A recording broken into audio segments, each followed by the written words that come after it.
mamaya mga ka-agri, mag-harvest tayo ng itlog nila. So ito yung mga, ayan, meron pang naglilimlim. Yan, may itlog. Minsan meron ding nangingitlog dyan sa ilalim. Hindi pa marunong kung saan mangitlog. So may dalawang itlog dyan. May naglilimlim. Merong isa. Coop number 2 ito. Dito sa number 3, sisilipin natin. Ayan. So, may itlog din. So minsan sa umaga, out of 30 hens po mga ka-agri, sa umaga makakuha tayo ng minsan 20 eggs. Marami sa umaga makukuha natin. Ayan. May dalawa sa baba.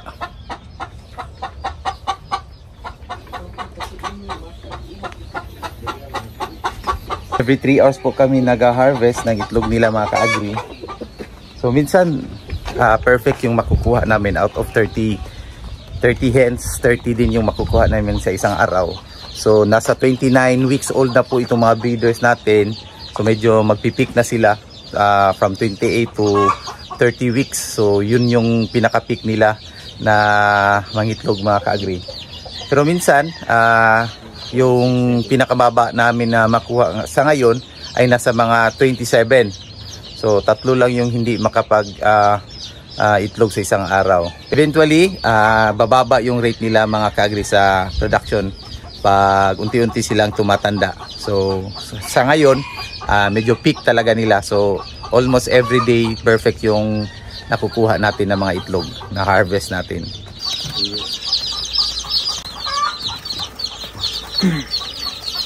Crucial talaga mga ka-agri pa ganito mag-start na yun hatch yung mga itlog. So just make it sure po mga ka-agri na meron tayong enough na mga lalagyan ng mga sisiw natin. Kasi dito sa atin every 10 days sa ngayon yung program natin na sinusunod, every 10 days po tayo nag-i-incubate. So bali sa isang buwan 3 beses tayo makapag-harvest.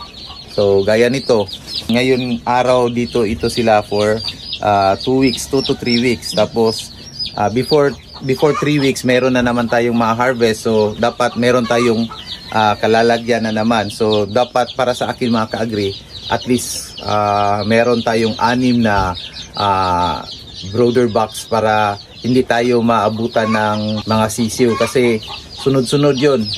Delikado pag kulang tayo ng brooder box po mga ka-agri. So after that, dapat meron din tayong growing pen talaga. So sa atin, dito natin sila nilalagay. So ito yung growing pen natin mga ka-agri. Ito dito sila. Minsan pag early natin ma-harvest doon sa brooder box, tinatakpan natin ito ng sako o trapal at nilalagyan ng ilaw. Pero pag nasa 1 month old na, pwede na po nating ibaba yung mga sisiw, saka pwede na natin ilagay doon sa kabilang kulungan. So crucial po talaga na meron tayong mga brooder box mga ka-agri. Marami tayo nito kasi para hindi tayo maabutan ng mga sisiw. So ito yung gagamitin natin para sa mga sisiw, day old chicks natin mga ka-agri. Vitamin Pro. Ayan.